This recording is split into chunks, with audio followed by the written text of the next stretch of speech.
बिस्मिल्लाहिर्रहमानिर्रहीम, अस्सलाम वालेकुम। पाकिस्तान मॉर्निंग में आपको खुशामदीद कहेंगे। मैं हूँ ईशा लतना और मैं हूँ मोहम्मद जुनेद हलीम। गुड मॉर्निंग, सुबह बखैर। आपकी सुबह उम्मीद करते हैं खैरियत से गुजर रही होगी। आज दिलचस्प खबर जो आगाज़ में आपके साथ शेयर करने जा रहे हैं वो है कुत्तों की मौजें लगी हैं जी।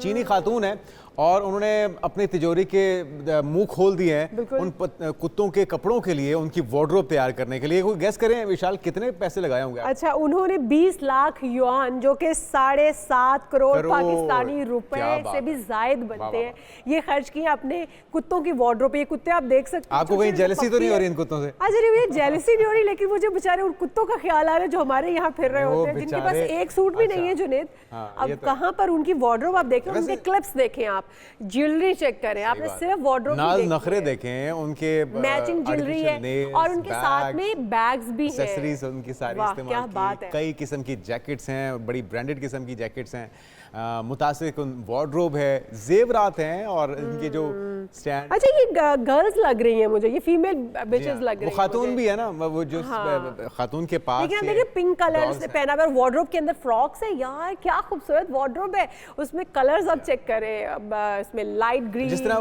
बच्चियां अपनी डॉल्स के लिए वो लवाजमात करती हैं, बिल्कुल ऐसे ही ख्याल करती हैं, तो उस तरह से दुरुस्त। आप ऊपर देख रहे हैं, ऊपर वाली पहली वाली जो आपकी रैक है उसके अंदर किस किस कलर के कपड़े, तरह तरह के ड्रेसेस हैं, फ्रॉक्स हैं और वो पूरी वार्डरोब तैयार की गई है उसके अंदर ये सारी। अच्छा, लेकिन पपी भी बहुत क्यूट है, इसमें तो कोई शक नहीं है। लेकिन इन कुत्तों के पास 4000 युआन मालियत की 5 जैकेटें हैं, 3000 युआन के जंपर हैं, स्कर्ट्स हैं, डिज्नी थीम पर मबनी मलबूसात हैं, मुतादिद दीगर कपड़े भी मौजूद हैं और इनकी वार्डरोब में हेयर क्लिप, सनग्लासेस, पलकें, नन्हे हैंड बैग्स भी मौजूद हैं। अच्छा, अगर घर में बच्चों ने ये देख लिया ना तो उन्होंने भी डिमांड करनी है कि हमें भी इस तरह के पपीज और फिर उनकी इसी तरह की वार्डरोब्स चाहिए, जो कि बहुत ही महंगा शौक है जो इस खातून ने पाल रखा है। ये चीनी खातून है जी, जिन्होंने अपने पालतू कुत्तों के लिए मलबूसात और ये चीज़ें इकट्ठी कर रखी है। हम अपने टॉपिक की जानिब आ जाते हैं। हमारे आज की टॉप 5 स्टोरीज जो है वो शामिल करते हैं पहले। और हमारी पहली जो टॉप 5 है वो ये है कि PSL का जोर, चौकों और छक्कों का शोर तो सुनाई दिया, लेकिन स्टेडियम खासे खाली दिखाई दिए। उसकी वजह यह है कि दिलचस्पी में कमी है और इसकी वजह क्या है ये हम जानने की कोशिश करेंगे। फिर बात करेंगे मुल्क में पेट्रोलियम मसनूआत की कीमतों में बड़ी कमी का इम्कान किया जा रहा है जाहिर, और क्योंकि आलमी मार्केट में कीमतें कम हुई हैं, हमें कितना रिलीफ मिलेगा इस पर आज तफसील से बात होगी।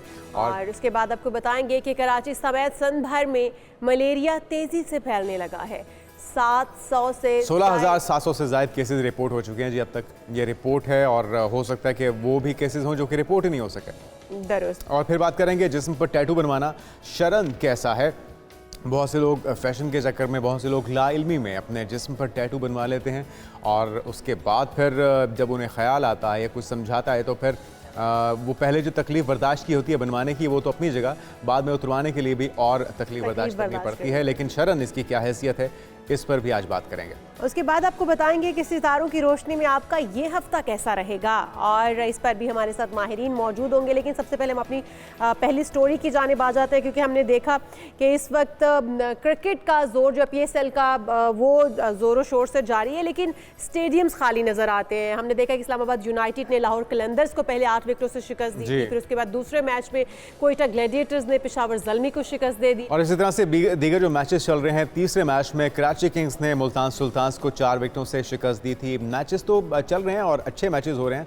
चौथा मैच अगर देखा जाए तो लाहौर कलंदर्स ने कोयटा ग्लैडिएटर्स को 79 रन से शिकस्त दी है और वो भी दिलचस्प मैच था। जबकि इस्लामाबाद यूनाइटेड और पेशावर ज़ल्मी आज रावलपिंडी स्टेडियम में आमने सामने होंगे। तो सवाल ये है, दिलचस्प मुकाबले जारी हैं तो फिर अदम तवज्जो क्यों नहीं पहुंच रहे? खासतौर पे इशाल अगर देखा जाए कराची का जो मैच था उसके अंदर तो सिक्योरिटी हलकार ज्यादा थे और शायकीन कम थे। उसके अंदर 30,000 से ज्यादा 32,000 और 3,000 से कम तमाशाई वहां पर मौजूद। बिल्कुल जी। हमारे साथ मौजूद है अहमद कुरैशी, स्पोर्ट्स तज्जियाकार। वेलकम टू शो कहेंगे। अहमद भाई, क्या समझते हैं कि शायकीन क्रिकेट की अदम तवज्जो की वजह क्या है? क्यों शायकीन क्रिकेट इतनी कम तादाद में थे? और फिर अगर हम देखें तो मुकाबले बड़े अच्छे हो रहे हैं, बड़े सख्त किस्म के मैचेस हो रहे हैं। शायकीन क्रिकेट का ना जाना, क्या समझते हैं, मायूस हो गए हैं प्लेयर्स से?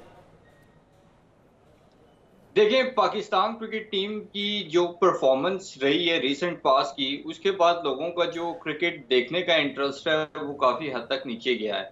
लोग टीवी पे देखने के लिए क्रिकेट तैयार नहीं है, तो स्टेडियम में जाके मैचेस देखना तो एक अलग बात है। उसके साथ साथ जो कुछ ऐसी प्रोडक्ट्स हैं जिन्होंने पीएसएल को स्पॉन्सर किया है और अवाम में एक ये राय पाई जाती है कि वो बेसिकली इजरायली प्रोडक्ट्स हैं और उनका बायकॉट जी होना चाहिए था, जी जैसे जी केएफसी या पेप्सी वगैरह। तो कहने का मकसद ये है कि अब एक तो वो पाकिस्तान क्रिकेट टीम का जो परफॉर्मेंस है उसकी वजह से भी लोगों का इंटरेस्ट नीचे गया है, कुछ प्रोडक्ट्स की वजह से भी अच्छा, इस ये तरह तो के ये प्रॉब्लम आपने जो पॉइंट रेस किए हैं अहमद, बिल्कुल अपनी जगह वैलिड हैं, लेकिन हम देख रहे हैं कि कुछ फ्रेंचाइजेस ऑनर्स की तरफ से भी गैर जिम्मेदाराना या ऐसे बयान दिए जा रहे हैं जो कंट्रोवर्सी क्रिएट कर रहे हैं। अली तरीन ख़ास तौर पे वो शुरू से तनकीद कर रहे हैं, चाहे वो ओपनिंग सेरेमनी हो उससे पहले भी। तो क्या वजह है इस तरह के बयानात देने के पीछे? कोई मकसद है? और अगर अब दोबारा से बहाल करना है लोगों का इंटरेस्ट तो फिर उसके लिए क्या करना होगा? देखिए, नो डाउट कि पीएसएल हमारा अपना ब्रांड है, हम सबको इसकी रिस्पेक्ट भी करनी चाहिए और इसको ऑन भी करना चाहिए। और मेरे ख्याल में जो टीम ऑनर्स हैं उनकी ज्यादा रिस्पॉन्सिबिलिटी बनती है कि वो सोच समझ के बात करें और इस ब्रांड को प्रोटेक्ट करने की कोशिश करें। लेकिन अनफॉर्चुनेटली वो चीज उस तरह से नजर नहीं आई।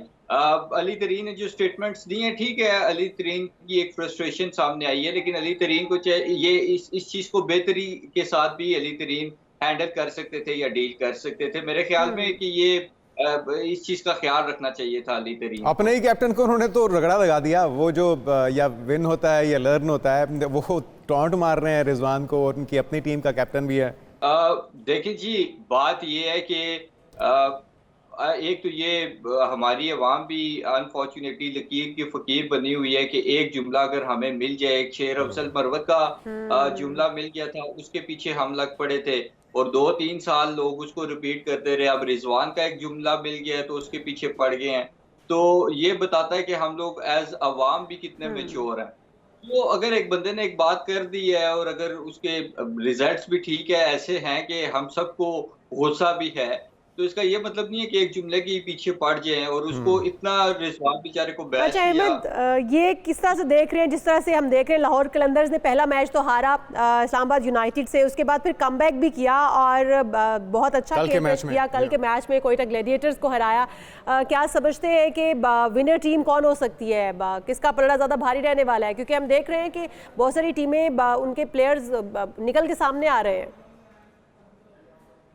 देखिए, प्रिडिक्ट करना थोड़ा सा इस वजह से भी मुश्किल है क्योंकि जिस तरह की लाहौर की पहले मैच में परफॉर्मेंस थी और फिर कल के मैच में जिस तरह से उन्होंने कम बैक किया, वो भी कोयटा के अगेंस्ट, जिन्होंने आउटस्टैंडिंग परफॉर्म किया था अपने फर्स्ट मैच में। तो आई थिंक कि अभी कुछ भी प्रिडिक्ट करना मेरा नहीं ख्याल कि पॉसिबल होगा। इस्लामाबाद ने अपना पहला मैच जीता हुआ, साथ कॉन्फिडेंस होगा जीत का। और पेशावर जल्दी क्योंकि अपना पहला मैच हार गई थी कोयटा से और मैं काफी बुरे तरीके से हारे थे, तो आई थिंक कि उनका कहीं ना कहीं कॉन्फिडेंस तो शेक हुआ होगा। लेकिन फ्रेंचाइज क्रिकेट की ये खूबसूरती है कि आपके पास टूर्नामेंट में वापस आने का मार्जिन बहुत ज्यादा होता है, काफी ज्यादा आपके पास टाइम होता है। सो आई थिंक कि पेशावर ज़ल्मी पूरी कोशिश करेगी कि इस्लामाबाद को ये मैच हराए। और पेशावर ज़ल्मी की अगर आप ओवरऑल स्क्वाड भी देखेंगे या प्लेइंग 11 भी या लाइनअप भी देखेंगे तो उसमें पोटेंशियल है। बाबर आजम को परफॉर्म करना चाहिए और उनको परफॉर्म करना भी लेकिन पड़ेगा। आप बाबर आजम की बात कर रहे हैं, बिल्कुल उन्हें परफॉर्म करना चाहिए। उनके फैंस तो उन्हें परफॉर्म करते हुए ही देखना चाहते हैं। लेकिन आमिर ने उन्हें चैलेंज किया था कि वो मुझे आकर खेल कर दिखाएं। पहली बॉल पे उन्हें आउट भी कर दिया। तो आपको लगता है कि मुकाबले की फिजा तो बहरहाल होनी चाहिए, लेकिन इस तरह की जो एक आपस में ज़ाती नौयत की जो एक लड़ाई है या बयानबाजी है, ये कितना मुतासिर करती है खेल को? देखिए, जब आपकी फ्रेंचाइज बेस्ड टूर्नामेंट्स होते हैं तो इस तरह की चीजें चलती रहती हैं लोगों का इंटरेस्ट भी डेवलप करने के लिए। अब टू सम एक्सटेंट फ्रेंचाइजीज या प्लेयर्स ये इंटेंशनली भी करते हैं ताकि लोग, जब पहले से ही हम इतना माहौल एक गर्म कर देंगे तो फिर जब लोगों का इंटरेस्ट डेवलप होना शुरू होगा, पर्टिकुलरली एक उस मैच को लेकिन लेके। अहमद, आमिर ने इस बात को काफी सीरियस भी लिया अपने बयान को, और उसने पहली ही बॉल पे उसने आउट भी कर दिया, 0 पे वो चले गए। लेकिन बाबर आजम कब सीरियस लेंगे इस सारी सूरत हाल को, चैलेंज को? क्योंकि बाबर आजम को तो खेल के दिखाना चाहिए था, चैलेंज एक्सेप्ट करना चाहिए था। देखें, सैम बेचारा, उसका टखने का मसला हुआ, वो वापस आके अच्छी बैटिंग करता है और बड़ा स्कोर करता है। फखर की कमर का मसला था, वो वापस आता है एकदम से अच्छा स्कोर करता है।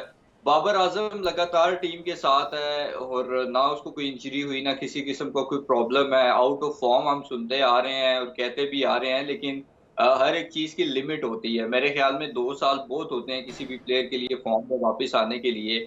और ऐसी फॉर्म यही है कि ना तो वो ओवरसीज कंडीशंस में चल रहे हैं, ना वो पाकिस्तान में चल रहे हैं, ना वो नेशनल T20 कप में चल रहे हैं, ना वो PSL में चल रहे हैं। तो फिर बाबर आजम ने चलना कहाँ है? बाबर आजम ने बैटिंग करनी कहाँ है?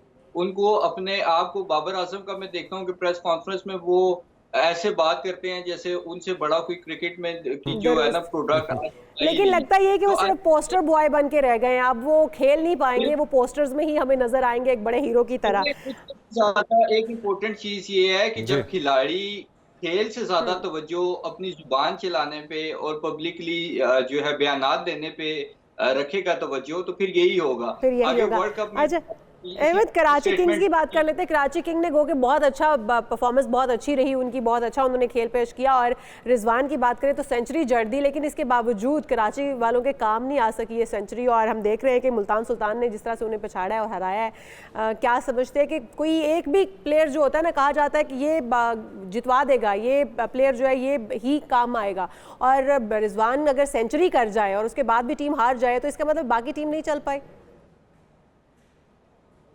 अच्छा, मैं जरा करेक्शन कर दूं कि कराची ने मैच जीता है, मुल्तान ये मैच हारा है। जी, कराची ने मुल्तान को 4 विकेटों से शिकस्त दी। काम नहीं आई। जेम्स विंस की सेंचुरी कराची के काम आई है। आई थिंक कि जिस तरह से कराची ने आउटस्टैंडिंग बैटिंग की है, खासतौर पे उनकी जब ऊपर की 2 विकेटें गिरी, वो बहुत जबरदस्त है। खुशदिल को क्रेडिट जाता है, उसने चैंपियंस ट्रॉफी में भी अच्छा परफॉर्म किया, यहाँ पे भी उसने अच्छी बैटिंग की, जेम्स विंस का पूरा पूरा साथ दिया और कराची को ओवर द लाइन लेके जाने में उसका बड़ा अहम रोल है। रिजवान की जिस तरह की इनिंग्स थी, नो डाउट वो बड़ी जबरदस्त इनिंग्स थी, उसकी पर्सनल फॉर्म को वापस लाने में भी काफी हेल्प आउट करेगी। लेकिन मेरे ख्याल में कि मुल्तान सुल्तान कंपैरेटिवली कराची के थोड़ा इनिंग्स को थोड़ा सा स्लो लेके गया है।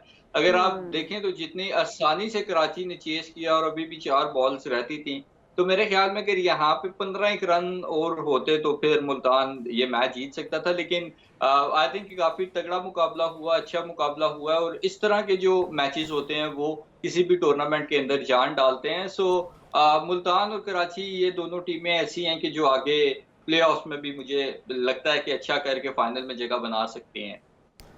अच्छा, वही सवाल जो जिसके ऊपर अली तरीन ने भी ट्वीट की थी, रिजवान का जुमला जो कि सिर्फ पाकिस्तान के अंदर नहीं, पाकिस्तान से बाहर भी बड़ा मकबूल हुआ है, या विन होता है या लर्न होता है। तो इस बार क्या कोई सबक सीखने जा रहे हैं, लर्निंग होने जा रही है रिजवान की, या फिर सिर्फ हार ही हार देखेंगे हम?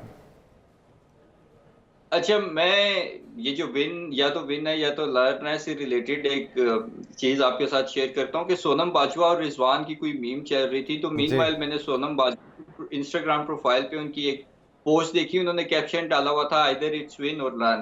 तो नीचे लोगों ने कमेंट किया हुआ था रिजवान भाई अपनी रियल आईडी से आओ, तो लोग सोनम बाजवा को भी नहीं बख्श रहे रिजवान की। वो इतनी मकबूलियत बढ़ गई है, लेकिन हमारे लिए तो ये शर्मिंदगी का बायस भी है ना कि परफॉर्म भी तो करें, सिर्फ जुमले मशहूर ना करें। अब वही मैं कह रहा हूँ कि वो जब से उस बेचारे ने ये बात की है, लर्न ही लर्न हो रहा है, और लर्न ऐसा हो रहा है कि उससे भी कुछ सबक हमें नहीं मिल रहा। विन तो खैर अब हम तरह से गए हैं कि once in a blue moon मिल जाए तो मिल जाए। देखिए, उसका जो रिजवान का बेसिकली कहने का मकसद था कि या अगर आप जीतते हैं और अगर आप हार भी जाएं तो उससे आप कुछ ना कुछ सीखते हैं। लेकिन सवाल फिर यही आ जाता है ना कि आपने क्या सीखा अपनी हार से? आप तो लगातार हारते जा रहे हैं। अभी अगर हम न्यूजीलैंड की भी लास्ट ओवर की बात करें तो सिर्फ एक T20 मैच हम जीते हैं, और वो भी जब T20 सीरीज थी तो जो इनके डाई हार्ड फैंस थे वो एक सोशल मीडिया कैंपेन चला रहे थे कि जी अब ठंड पड़ गई बाबर रिजवान को बाहर करके। तो फिर जब बाबर रिजवान वनडे में वापस आए तो तब क्या कर लिया उन्होंने? बिल्कुल ऐसा ही है। तो आई थिंक कि प्लेयर्स का जब फोकस खेल पे होगा, अपने पर्सनल माइलस्टोन से ज्यादा टीम की अचीवमेंट्स के लिए होगा, टीम की जीत के लिए होगा, तो फिर ऑटोमेटिकली टीम जीतेगी। यहाँ आप देखें ना, जितने भी आपके प्लेयर्स, खासतौर पे बैट्समैन, जब वो बैटिंग कर रहे होते हैं साफ नजर आ रहा होता है कि भाई ये इसमें है कि हमारा 40-50 हो, हम बेशक हो जाए, एटलीस्ट हमारी जगह सिक्योर। और अहमद, हम तो ये दुआ कर रहे हैं कि हमारी टीम के तमाम टीमें अच्छा परफॉर्म करें, क्योंकि पाकिस्तान के लिए सब खेल रहे हैं, और इसके साथ साथ स्टेडियम भी भर जाए, शायकीन क्रिकेट का एक बार फिर रुझान से वापस बहाल हो और वो फिर से एक बार स्टेडियम भरे और उनका इंटरेस्ट बहाल हो। बिल्कुल ऐसी है इस इवेंट को। और वो जो खबर थी शायद, बहुत शुक्रिया। जी बात कर लीजिए आप। मैं एक चीज जरूर कहना चाहूंगा कि लोगों को चाहिए कि पाकिस्तान क्रिकेट टीम की ठीक है परफॉर्मेंस जैसी भी है, हम सब उससे उस तकलीफ से गुजरे हैं, हमें भी बुरा लगा है, इंटरेस्ट भी नीचे जाता है, लेकिन पीएसएल हमारा अपना ब्रांड है। इसको अगर हम सपोर्ट नहीं करेंगे, स्टेडियम ऐसे खाली रहेंगे तो एक नेगेटिव भी जाएगा।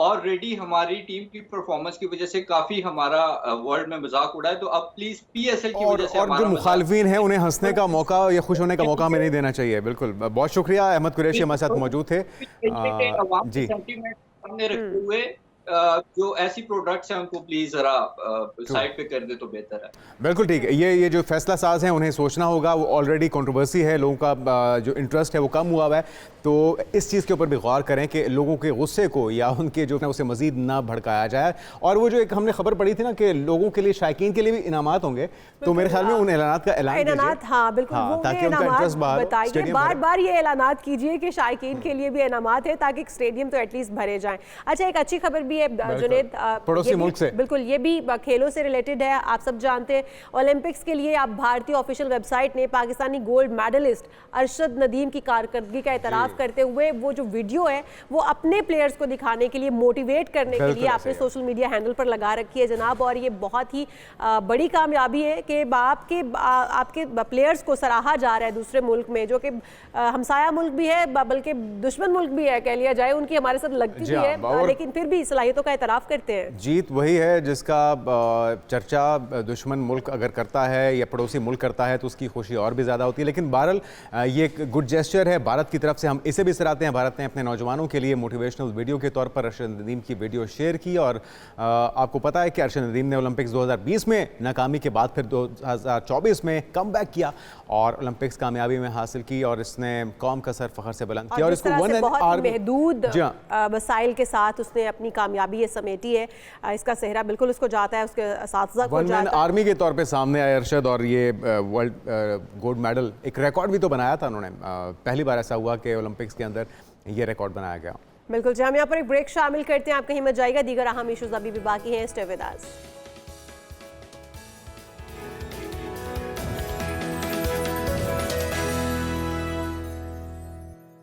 नाज़रीन, वेलकम बैक। और एक बड़ा रिलीफ मिलने जा रहा है, आवाम के लिए खुशखबरी है। आलमी मंडी में खाम तेल की कीमत में मुसलसल कमी हुई, और उसके बाद अब पाकिस्तान के अंदर भी सोच विचार जारी है कि एक बड़ा रिलीफ आवाम को दिया जाए। बिल्कुल जी, पेट्रोलियम मसनूआत में कमी का इम्कान है, और ये कमी बताया जा रहा है तकरीबन 7 रुपये की कमी की जा सकती है। अगर हम देखें तो इससे पहले भी पेट्रोल की कीमतों में कमी का ऐलान किया जाता रहा है, और अब ये बताया भी जा रहा है कि कीमतें बढ़ भी सकती हैं। बिल्कुल, लेकिन असल सिचुएशन क्या है? अब्दुल समी खान साहब, chairman Pakistan petroleum dealers association, हमारे साथ मौजूद हैं। खान साहब, बहुत शुक्रिया आपके वक्त के लिए। क्या तवक्को रखी जाए, कितना रिलीफ मिल सकता है और मिलना कितना चाहिए, क्योंकि इंटरनेशनल मार्केट में तो अच्छी खासी कीमतें कम हुई हैं।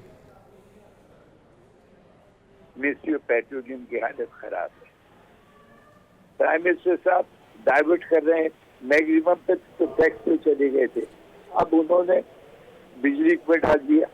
कभी मेरी 55 साल से मैं प्रेसिडेंट हूँ, मैंने ये कहीं नहीं देखा कि आप एक अगर पेट्रोल पे वो डीजल पे होता है, इंटरनेशनल प्राइस होती है, घटती है, बढ़ती है। इन्होंने एक नया तमाशा किया पब्लिक को खुश करने के लिए कि ताकि उनको पता चले क्या इतनी KAC या बिजली की कीमत कम करती है। ये बड़ी ज्यादती है, और मैं समझता हूँ पिछली दफा भी पहली तारीख को भी इनको 8 रुपए कम करने चाहिए। और अच्छा खान साहब, जिस तरह से आप बिजली की भी बात साथ कर रहे हैं, बिजली की कीमतें जिस तरह से कम हुई, क्या उसी तरह से पेट्रोल की कीमतें भी कम होंगी? क्योंकि वो भी सिर्फ दिखावे की सूरत में ही हमें मिल रहा है रिलीफ, वो प्रैक्टिकली वो रिलीफ उस तरह से मिला नहीं है। तो क्या ये कीमतें भी सिर्फ उसी तरह से कम होंगी जिस तरह से पेट्रोल, उसकी बिजली की कीमतें कम हुई? क्योंकि कहा यह जा रहा है कि 12 रुपये फी लीटर कमी मुतवक्के है, तो 12 रुपये फी लीटर होता हुआ नजर आ रहा है आपको?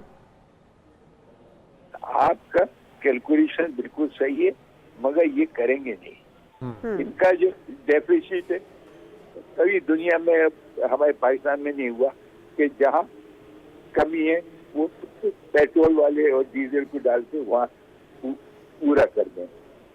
ये कोई हिसाब किताब नहीं। अभी मिनिस्टर साहब कराची आए हैं, ठीक है, नए मिनिस्टर हैं और मैं उनसे डिस्कस करूंगा।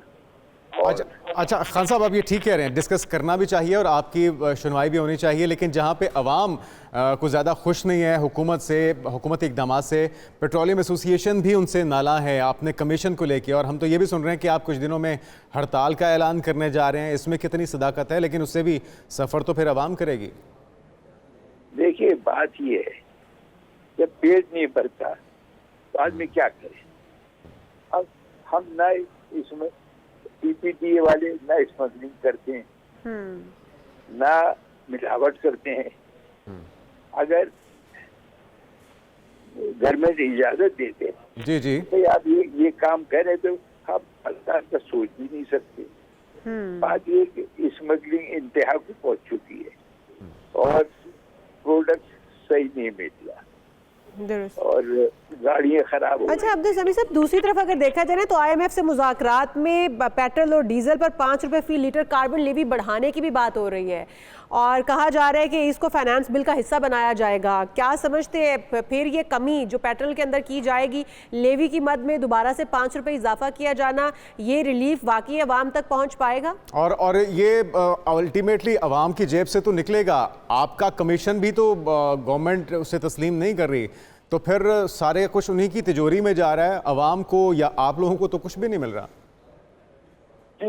हमारा कमीशन कम हो रहा है और दूसरे ये जो बातें कर रहे हैं डीपी का, बड़ी मुश्किल से 70 पे आए थे और इन्होंने कहा था इससे हम दादा नहीं बढ़ाएंगे। अब उन्होंने दूसरा तरीका इख्तियार कर दिया कि मालिक है तो 70 को छोड़ के उन्होंने पैसे निकाल के दूसरे जगह डाल दिए। दुरुस्त, देखते हैं इस बार भी अवाम को कोई रिलीफ मिलता है या नहीं मिलता, क्योंकि बिजली की तरह अगर ये भी दावे के ही दावे सिर्फ रह जाएंगे तो अवाम तक रिलीफ नहीं पहुंच पाएगा। बहुत शुक्रिया, हमारे साथ अब्दुल समी खान साहब, chairman Pakistan petroleum dealer association मौजूद थे और उनके दुख हैं वो डीलर कहते हैं कि हमारा कमीशन कम हो रहा है और कुछ ही दिनों में शायद वो एहतजाज या हड़ताल की कॉल भी दे दें। हुकूमत को सोचना चाहिए, जो इंटरनेशनल मार्केट में रेट चल रहे हैं उसके मुताबिक रिलीफ दें सभी को, ताकि सभी उससे मुस्तफ़ीद हो सकें। हम आगे बढ़ते हैं नाज़रीन और कुछ बात कर लेते हैं भाईजान की, बॉलीवुड के भाईजान सलमान खान। उन्होंने एक बार फिर से साबित कर दिया कि जी वो उम्र के साथ साथ फिट कोई नहीं हो सकता ज़्यादा, उनकी फिटनेस बरकरार है, उससे फर्क नहीं पड़ता। वीडियो वायरल हो रही है जिसमें वो बेरी के दरख्त पर फुर्ती से चढ़ रहे हैं। अच्छा, आम दरख्त पर चढ़ना फिर भी नॉर्मल लगता है, ये बेरी का दरख्त होता है, इसके तो कांटे भी होते हैं। अच्छा, बेरी का दरख्त है जी, सॉरी बेरी का दरख्त नहीं, बेरी का दरख्त है, बेरी का उसमें तो कांटे। कोई बात नहीं, इतने की गुंजाइश है, लेकिन वो जो शतूत है वो बहुत ही टेस्टी होता है, उसको पूरी तरह झंझोड़ा है सलमान खान ने, आप देखें, और फिर उसके बाद बरसात हुई है बेरीज की। अच्छा, तो ये ऊपर से तोड़ के भी बैठ के खा सकते थे बंदरों की तरह, फिर उन्होंने तोड़ के मतलब वो हला के नीचे क्यों फेंक के सारा। सल्लू मियां के भाईजान के फैंस को नाराज ना कीजिए। मैं सलमान खान की जो इस बार मूवी आई है ना, मैं उससे काफी मायूस हूं। अच्छा, आपने देख भी ली? जिसकी बिना पे, हाँ, मैंने उनकी सिकंदर जो मूवी देखी, मुझे इंतहाई दुख हुआ है और मैं बता नहीं सकती कि उस दुख में मेरा दिल चाहा है कि इस मूवी को छोड़ें, आप इस वीडियो को देखें ना, अपने दुखों को भूल जाइए और उनकी फिटनेस को देखिए, वो कितने चुस्त हैं, कितने। नहीं भूल सकती मैं तरोतवाना फिटनेस भी। आप अगर आप जो है सिर्फ फिटनेस की बात करते हैं तो ये फुर्ती से चढ़ जाना शायद उनकी फिटनेस होगी, लेकिन अगर वैसे देखें तो आज से कोई 20-25 साल पीछे चले जाए, जो इनकी स्मार्टनेस और जो इनकी चार्म था, अब वो चार्म नजर नहीं आता। इस उम्र में तो हमारे जो बुजुर्ग हैं उमूमी तौर पे वो बिस्तर से हिलते नहीं हैं, वो दरख्त पे चढ़ रहे हैं। और आपने इतना बूढ़ा बना दिया। बिल्कुल, आप अंदाजा लगा लेना, बचपन से देख रहे हैं, भी बूढ़े नहीं आप सलमान खान को देख रही हैं बचपन से? बचपन से जाहिर है, लेकिन आप जमाने से देख रहे होंगे, आपके मेरे ख्याल में उनकी एज में ज़्यादा डिफरेंस नहीं है, इसलिए आपने तो नहीं देखा होगा उनको बचपन में। मैंने बचपन में देखा और काबिल तारीफ़ है ये फिटनेस, मेरे ख्याल में उनको देखने वालों के लिए मोटिवेशन भी है। तो सिकंदर मूवी को लेके आपके तहफ़्फ़ुज़ात हो सकते हैं, लेकिन उनकी फिटनेस को लेके आप किसी किस्म का कोई शिकवा या शिकायत नहीं होनी चाहिए। और आप जुनेद भी अपनी फिटनेस को दिखाते हुए वो भी किसी दरख्त पर चढ़ के बताएंगे आपको। यहाँ पर हम एक ब्रेक ले लेते हैं, ब्रेक से जब वापस आएंगे तो आपको बताएंगे मलेरिया दरअसल के अंदर मलेरिया के बहुत सारे केसेस रिपोर्ट। वजूहात क्या, एक ब्रेक के बाद बात करते हैं। स्टे विद अस।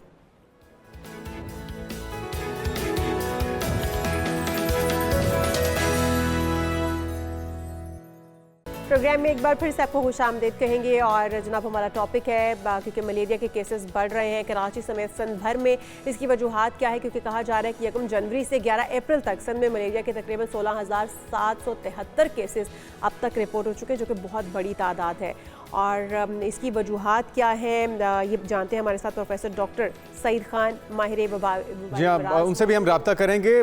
जनवरी से 11 अप्रैल तक कराची से मलेरिया के 186 केसेस सामने आए थे और महकमा सेहत के मुताबिक सबसे ज़्यादा मलेरिया के केस कराची के ज़िला जनूबी से 72 सामने आए हैं। और मलीर की बात की जाए, ज़िला मलीर से 62 हैं, ज़िला गरबी से 29 केसेस सामने आए हैं, इसी तरह से कोरंगी से 16, ज़िला शर्की से 5 और ज़िला वस्ती से मलेरिया के 2 केसेस। तो यानी कि वहाँ पे मच्छरों की भरमार हो चुकी है और जो उसके लिए एहतियाती तदबीर हमने तो देखा है कि यहाँ पे स्प्रे वगैरह किए जाने चाहिए थे। प्रोफेसर डॉक्टर सईद खान साहब माहिर वबाई अमराज हमारे साथ मौजूद हैं। प्रोफेसर डॉक्टर सईद खान साहब, आपको वेलकम कहेंगे पाकिस्तान मॉर्निंग में। वजूहात क्या हैं?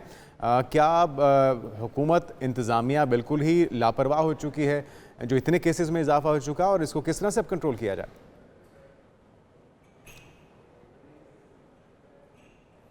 डॉक्टर साहब, आप हमें सुन पा रहे हैं? डॉक्टर साहब से भी हम कोशिश करते हैं कि हमारा राब्ता ठीक से हो पाए। अच्छा जुनैद, मच्छरों की भरमार हो जाना या तो ये पानी खड़ा हो जमा हो जाने की वजह से मच्छर वहाँ पर बहुत ज़्यादा पैदा होते हैं, गंदगी होती है, इस वजह से पैदा होता है, और इसकी वजह से हम देखते हैं कि डेंगू के केसेस भी रिपोर्ट होना शुरू हो जाते हैं। अभी मलेरिया की जिस तरह से भरमार है वहाँ पर अगर इसको कंट्रोल ना किया गया तो वहाँ पर डेंगू के मसाइल बढ़ जाएंगे और फिर अद्वियात की किल्लत का सामना होता है। फिर मरीजों को हैंडल करने के लिए वो एक अलहदा मसाइल हैं। तो हुकूमत को, इंतज़ामिया को अभी फौरी तौर पर जंगी बुनियादों पर इसके लिए रोकथाम के लिए इक़दाम करने होंगे, वरना इनके लिए कंट्रोल से चीज़ें बाहर जा सकती हैं, उनके लिए मज़ीद मसाइल बढ़ सकते हैं। और महकमा सेहत ये बता रहा है कि अब तक तकरीबन जो है वो 11 अप्रैल से अब तक 16,773 केसेस रिपोर्ट हो चुके हैं। तो 16,773 बहुत बड़ा फिगर है। कहीं पर भी इतनी बड़ी तादाद में मलेरिया के मरीजों का निकलना, और खुदा न खासा ये सूरत हाल गंभीर भी हो सकती है, इसको कंट्रोल करना बहुत ज़रूरी है। लेकिन अनफॉर्चुनेटली जो सिंध हुकूमत है या कराची की इंतज़ामिया है वो इस वक्त ख्वाब खरगोश के मज़े ले रहे हैं। उनको इस बात की परवाह नहीं है कि वहाँ पर इतने ज़्यादा केसेस किस तरह से रिपोर्ट होते हैं। इशाल, तो वेदर भी वहाँ पे मच्छरों की अफजाइश के लिए साजगार है। और आजकल जिस तरह से गर्मी की शिद्दत उतनी नहीं आई जितनी जून जुलाई में होती है, तो जगह जगह अगर जौहड़ होंगे, गंदगी के या पानी इकट्ठा होगा, उसको नहीं ठिकाने लगाया जाएगा तो ये अफजाइश बढ़ती जाएगी। एक बार फिर से हमारे साथ मौजूद हैं प्रोफेसर डॉक्टर सईद खान साहब। डॉक्टर साहब, आपके ख्याल में वजूहात क्या है? इस कदर केसेस मलेरिया के क्यों बढ़ते जा रहे हैं? क्या इकदाम फिर अब किए जाएँ, क्योंकि अदरवाइज़ तो फिर पूरा कराची इसका शिकार हो जाएगा? जी अस्सलाम वालेकुम। ये एक बहुत बड़ा जो इम्पैक्ट है क्लाइमेट चेंज का ओवरऑल और पाकिस्तान में खुसूसन, क्योंकि मच्छरों की जो अफजाइश है वो बेतहाशा बढ़ चुकी है। पहले ये जो है कुछ ये बीमारियां बिल्कुल बहुत देर तक आती थी, यानी गर्मियों में आती थी, और अभी ये बिल्कुल शुरुआत है गर्मी की, और ये अफजाइश इसकी बहुत बढ़ चुकी है। तो ओवरऑल जो क्लाइमेट चेंज है वो बीमारियों के पैटर्न को इफेक्ट कर रहा है। मलेरिया स्पेशली मच्छरों की जो वजह से होता है, और मच्छरों की अफजाइश के लिए पानी बहुत ज़रूरी है। और ये पानी जो है म्यूनसिपल कम्युनिटी, आवाम, और इसमें अपना रोल प्ले कर सकते हैं ताकि बाहर पानी कड़ा ना हो जिसमें मच्छर जो है डॉक्टर साहब, अभी तो बारिशें भी उतनी नहीं हुई हैं शहर कायद के अंदर या फिर सिंध के अंदर। इस बार तो बारिशें भी नहीं हो रही हैं कि पानी जमा हो सके और फिर उस पानी से मच्छरों की अफजाइश हो सके। तो फिर क्या ये घरों के नालों का जो फुजला शुजला है, गटरों का पानी है, ये वो जमा हो जाने की वजह से मच्छर पैदा हो रहा है? क्योंकि डेंगू का कहा जाता है कि वो साफ़ पानी पर पैदा होता है, तो ये गंदे पानी पर पैदा होने वाला मच्छर है। और इसकी वजूहात जो है क्या यही है, जो गंदा पानी जमा हो जाता है, या कोई और वजूहात भी हो सकती हैं? यकीन इसके लिए पानी चाहिए, और पानी वाफिर मिकदार में इसके लिए इस तरह मौजूद है कि जगह जगह नालियां जो है खुली हुई हैं, जो पानी की सीवरेज लाइन है वो टूटी हुई हैं, पानी जो सप्लाई है पीने वाला पानी है, साफ पानी, वो भी जगह जगह से टूटी हुई है। तो जगह कोई कड़र उबल रहे हैं, तो वहाँ पे सारे इनके लिए आइडियल सिचुएशन है मच्छरों के लिए। और जिस तरह मैंने बताया, पिछले जो क्लाइमेट चेंज है उस पिछले साल के जो मच्छरों के अंडे अब तक वो पड़े हुए हैं, तो वहाँ से वो मच्छर निकल रहे हैं, वो अफजाइश इनकी हो रही है और रोकथाम इस वक्त जो है बहुत बड़े पैमाने पे जरूरत है और आवाम की बहुत सही शमूलियत कह रहे की हैं प्रोफेसर बहुत डॉक्टर ज़्यादा सईद खान ज़रूरत साहब। हमारे पास वक्त की कमी है और हुकूमत सिंध खासतौर पे होश के नाखून ले। लोग इससे के लिए अपने तौर पे तो इकदाम कर सकते हैं, लेकिन मच्छर मार स्प्रे का होना बड़ा ज़रूरी है ताकि मलेरिया और कम से कम जहाँ पर गंदा पानी खड़ा है या कहीं पर भी गंदगी मौजूद है तो उसको साफ किया जाए ताकि मच्छर की अफजाइश जो है उसको रोका जा सके। हम यहाँ पर एक ब्रेक शामिल करते हैं, अब कहीं मत जाएगा क्योंकि दीगर अहम इशूज़ अभी भी बाकी हैं। Stay with us.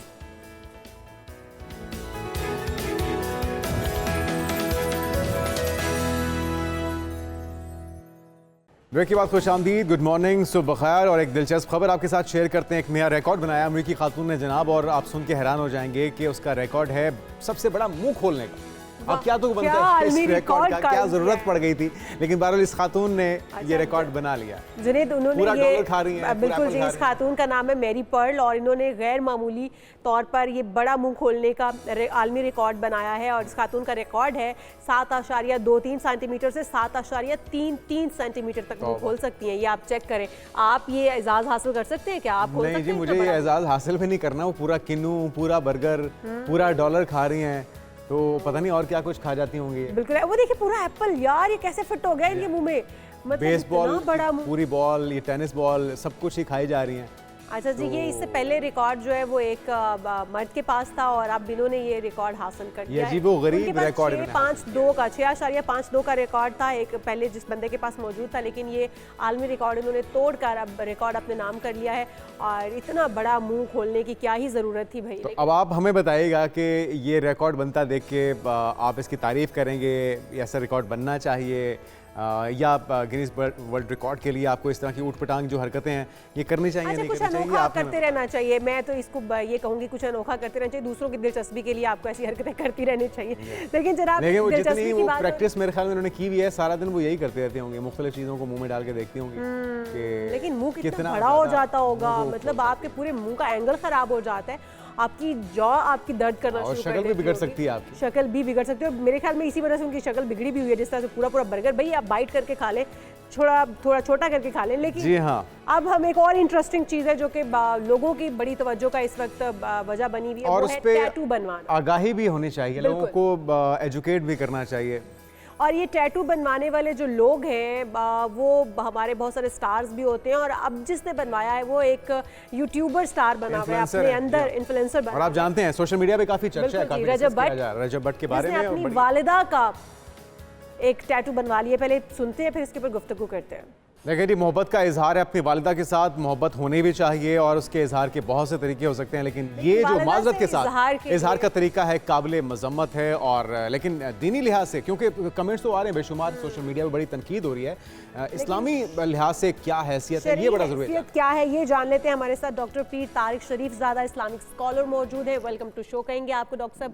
डॉक्टर साहब, वैसे तो माँ के साथ इजहार की ज़रूरत इस तरह से पेश नहीं आनी चाहिए। माँ को पता है कि औलाद उससे कितनी मोहब्बत करती है और इस मोहब्बत का इजहार करने के लिए बहुत सारे उसकी खिदमत करें, उसका ख्याल रखें, उनके कंधे दबा दें। मतलब ये टैटू बनवाना एक तो वैसे भी अखलाकी तौर पे, माशरती तौर पे और फिर शरई तौर पे क्या हैसियत है डॉक्टर साहब? बिस्मिल्लाह रब्बी मोहम्मद करीम अलैहिस्सलातु तस्लीम। सबसे पहले तो यादावरी का शुक्रिया, और बड़ा अच्छा लगता है जब आप बराह रास्त ज़िंदगी के साथ जुड़े हुए मसाइल पर बात करें और फिर उन पर दीन की नुक्ते निगाह से और समाजियात के नुक्ते निगाह से जो उसमें खैर पोशीदा है और उस पर जो दीन की ज़ैल में जो रहनुमाई हो सकती है, जब उस पर हम बात करते हैं तो बहुत सारे लोगों के लिए खैर का बायस बनता है। और बहुत सारे लोग जो ज़ाहिरी तौर पर जो कुछ मौजूद है उससे जो राय बना चुके होते हैं, उसकी इस्लाह का एक ज़रिया और वसीला बनता है। अल्लाह आपके और आपके चैनल की तौफ़ीक़ात में हरान बरकत अता फ़रमाए।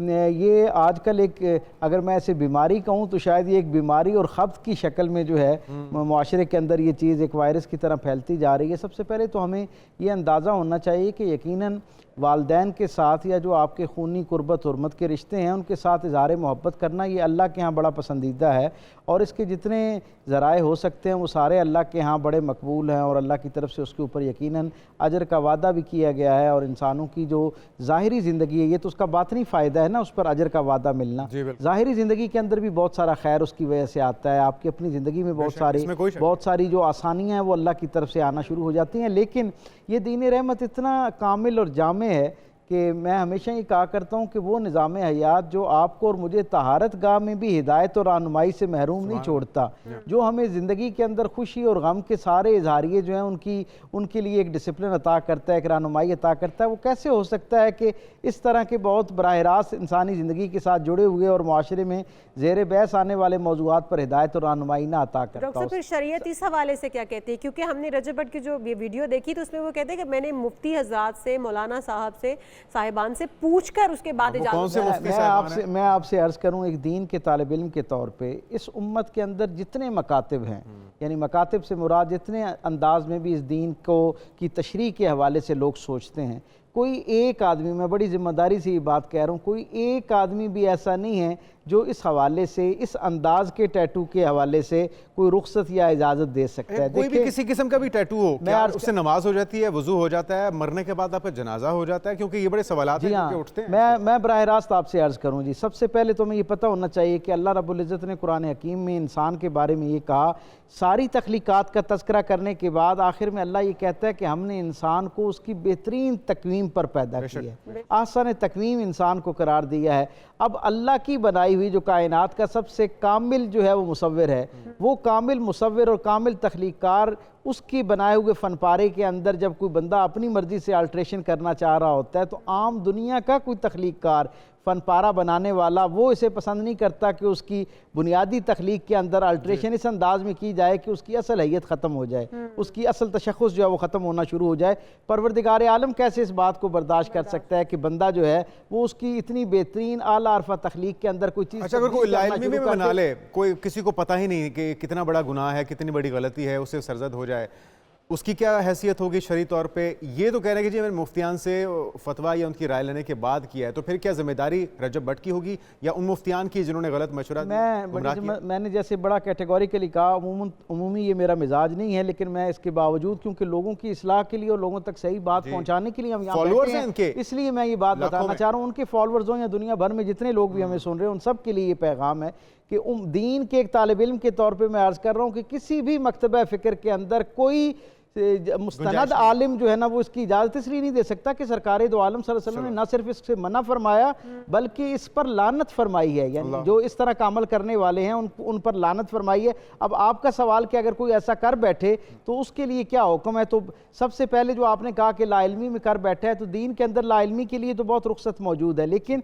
यहाँ एक सवाल ये मौजूद है कि जहाँ हम बाकी सब कुछ जो है वो इतनी एहतियात के साथ और बेहतरीन मालूमात लेने के बाद कोई कदम उठाते हैं ज़िंदगी के बाकी मामलात में, तो इस तरह के कदम उठाते वक्त क्यों नहीं हम मुस्तनद उलमा के साथ या साहिबान इल्म जो है उनके साथ इस पर गुफ्तगू करके या उनकी राय, अब तो इंटरनेट से लेकर बेशुमार ज़राए ऐसे मौजूद हैं जहाँ पर ये चीज़ें मौजूद हैं, और आप जब 3, 4, 5 स्कॉलर्स की बात सुनते हैं तो उसके बाद आप खुद एक राय बनाने की पोजीशन में भी आ जाते हैं अगर आप बराह रास्त नहीं लेते। अब जिस बंदे ने ये बना ली है उसके लिए बराह रास्त सीधी सी बात ये है, क्योंकि ये जिस्म के अंदर एक इस अंदाज में बनाया जाता है कि आसानी से इसको बनवाते वक्त भी तकलीफ होती है और इसको ख़त्म करना भी इतना आसान नहीं है। तो सो दीन जो है वो इंसान को किसी भी गैर फितरी तकलीफ जो उसको किसी बड़ी तकलीफ से बचाने का जरिया ना हो, सिर्फ उस तकलीफ में इंसान को डाला जा सकता है या उसकी इजाज़त दी जा सकती है जिसकी बुनियाद पर बड़ी तकलीफ से किसी की निजात हो रही हो। यानी जैसे हम ऑपरेशन की इजाज़त देते हैं तो वो इसलिए देते हैं कि ना किया जाए तो बड़ी तकलीफ का शिकार हो जाता है। इंजेक्शन की तकलीफ इसलिए लगाई जाती है कि वो जो बड़ा दर्द है उससे बचाने के लिए होता है।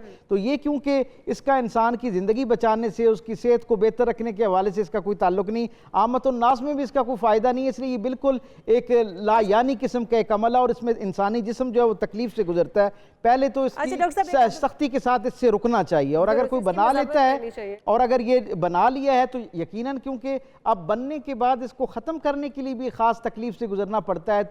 बहुत से लोग जब ये सुनते हैं तो उसके बाद कोई तेज़ाब डाल रहा होता है, कोई सर्जरी करवा रहा होता है किसी, तो इसके बारे में उलमा का ये मुत्तफ़िक़ा फ़ैसला है, आसानी से अगर ख़त्म हो सके तो करवा लेना चाहिए, लेकिन अगर आसानी से ख़त्म नहीं हो रहा तो फिर दोबारा से उस अज़ियत और मुशक्क़त में इंसानी जिस्म को नहीं डालना चाहिए जिसमें से पहले गुजरने के बाद उसने ये टैटू बनाया। अब अल्लाह के यहाँ एलानिया तौबा करे और उसको छुपा के रखे। अगर किसी की उस पर नज़र पड़े तो यही बात जैसे अब इस मौसूफ़ ने की है, इस तरह की इंस्पायरेशन के लिए लोगों को ना इसको ओपन करके इसका इज़हार किया जाए ताकि बहुत सारे लोग इस गलतफहमी से बच सकें कि जिस गुनाह का मुर्तकिब एक आदमी हुआ है, जिस गलती का और अच्छा, डॉक्टर साहब, मैं यहाँ पे बुराई ये का एक कहूंगी- आदमी ने आगाज किया है, बहुत सारे लोग उससे इंस्पायर होकर हम बहुत सारी चीजें दूसरों से देखते हुए करते हैं। हम दूसरों को अगर मुंह पे चपेड़े मार के लाल करते हुए देखते हैं तो हम खुद भी चपेड़े मारना शुरू होते हैं। हमें ये नहीं पता कि सही है या गलत है। और क्योंकि इसके कोई तकरीबन 6 लाख 7 लाख इसके फॉलोअर्स हैं, जो कि इसको बहुत 6.5 मिलियन सॉरी इसके फॉलोअर्स हैं, जो कि इसको देखकर बहुत सारी चीज़ें करते हैं और उनकी ख्वाहिश इवन करते हैं। तो अगर हम इस तरह की कोई हरकत या इस तरह का कोई फेल कर रहे हैं, हमारा उन लोगों को बताना चाहूँगी जो इसको फॉलो करते हैं, ताकि वो इस तरह की कोई हरकत के मर्तकब न ठहरे, कि नमाज हो पाती है, वज़ू हो पाता है, मरने के बाद आपका जनाजा हो पाता है, ये सारी चीज़ें जो है इस्लाम के पॉइंट ऑफ व्यू से। जी, बड़ी सादा सी बात है। जैसे मैंने कहा कि जब वो मुस्तकिल आर्जी की शक्ल में एक ऐसी चीज़ बन गया है जो आपके जिस्म से अब हटाई नहीं जा सकती बग़ैर बहुत ज़्यादा मुशक्क़त से गुजरे हुए, तो दीन उस मुशक्क़त से गुजारने के लिए हौसला अफजाई नहीं करता। फिर ये कहता है आप एलानिया उस पर नदामत का इज़हार करें, तौबा करें और लोगों के लिए इंस्पायरेशन का सोर्स ना बने। वुज़ू का जो जरिया है, मैं ज़रा उनके तीनों सवाल को दोबारा से रीनरेट कर लें। ये तो उस सूरत में अगर वो तौबा कर ले, अगर वो उस पर कायम है, तो क्या उसका वुज़ू होगा, उसका जनाजा पढ़ा जाएगा? मैं अर्ज़ कर रहा हूं अगर वो मुतमईन है। मुझे अगर आप बात मुकम्मल करने की इजाज़त दें तो मैं अपने सामीन और नाजरीन तक ये खैर मुंतकिल करने की कोशिश करता हूँ कि जब आप एलानिया तौबा करते हैं ना, तो उसके बाद ही इसका जवाब रहता है। उससे पहले अगर एक आदमी एलानिया तौबा नहीं करता तो उसके लिए ज़ाहिर है उसी तरह की वईद है जैसे एक आदमी अल्लाह की बगावत, अल्लाह की सरकशी। और क्योंकि सरकार दो आलम सल्लल्लाहु अलैहि वसल्लम ने बराह रास्त इससे सिर्फ मना नहीं फरमाया, ज़रा आप लफ्ज़ों की हसासियत का अंदाज़ा लगाएं कि बुखारी शरीफ के अंदर वो जो हज़रत अब्दुल्लाह इब्न उमर से जो हदीस रिवायत है, उसके अंदर सरकार दो आलम सल्लल्लाहु अलैहि वसल्लम ने लानत का लफ्ज़ इस्तेमाल किया है। लानत अरबी ज़ुबान में इंतहाई नापसंदीदगी की अलामत है। तो यानी आप ये देखें कि इसमें एक तो हुक्म शरीयत जो है उससे आप इन्हिराफ करते हुए उससे उसका वबाल अपने सर पे लेते हैं, और फिर सरकार दो आलम सल्लल्लाहु अलैहि वसल्लम की जो नाराज़गी है वो अल्लाह रब्बुल इज़्ज़त की नाराज़गी है। सो आप सरकार दो आलम की नाराज़गी का मूजिब भी बनते हैं और अल्लाह रब्बुल इज़्ज़त की नाराज़गी जो है उसका भी आप तक वो जो है ना वो एक वबाल पहुँचता है। मैं दोबारा इसको ज़रा कैटेगोरिकली लोगों के लिए इसको वाज़े करना ज़रूरी है कि अगर कोई तौबा कर लेता है तो उसके बाद फिर उसे हटाना अगर आसानी से मुमकिन नहीं है तो फिर उसके लिए रुख्सत है कि वैसे ही रहे। और फिर क्योंकि ये मुस्तकिल होता है इसलिए इसके ऊपर वुज़ू के अहकामात मशवरा तो दीजिए। जी, वो कर सकता है। वो जो कह रहे हैं कि जी मैंने मुफ्तियान से मशवरा किया है और फिर ये बनवाया है, मैं कतई तौर पे इस बात को मानने के लिए तैयार नहीं हूँ कि किसी जिम्मेदार साहिब इल्म आदमी जिसने बाकायदा सनद के साथ दीन का इल्म सीख रखा और एक जिम्मेदार आदमी हो, मैं नहीं समझता कि इस उम्मत के अंदर कोई एक भी जो है वो उलमा में से ऐसा हो सकता है जिसने लेकिन कोई रुख्सत और जवाब लेकिन डॉक्टर साहब किसी ने मशवरा दिया हो, अगर कोई साहिब इल्म हो, अब वो पता नहीं किस मुफ्ती साहिबान को फॉलो करता है। जैसे करैक्टर भी तो मौजूद है। मैंने इसीलिए कहा ना कि कोई जिम्मेदार मुफ्ती जो है जो दीन का बाकायदा इल्म भी रखता हो। एक तो हमारे यहाँ सो कॉल्ड स्कॉलर्स हैं ना जो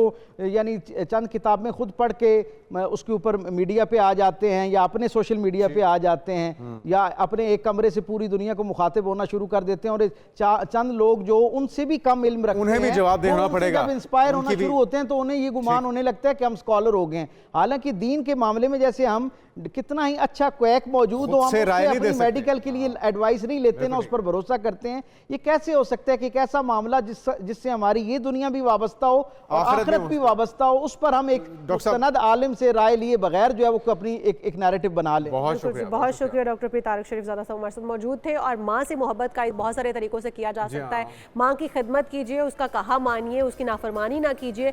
ये एक बेहतरीन तरीका हो सकता है कि आप टैटू बनवाना मेरे ख्याल में आप अपने फॉलोअर्स को गुमराह कर रहे हैं, उनको एक गलत तरवीज दे रहे हैं और मेरे ख्याल में फॉलोअर्स को भी इस तरह के गलत मैसेजेस आपको नहीं पहुंचाने चाहिए क्योंकि बहुत सारे लोग आपको फॉलो करते हैं। हम यहाँ पर एक ब्रेक शामिल करेंगे और आप कहीं मत जाएगा। ब्रेक के बाद दीगर अहम इश्यूज अभी भी बाकी हैं। स्टे विद अस।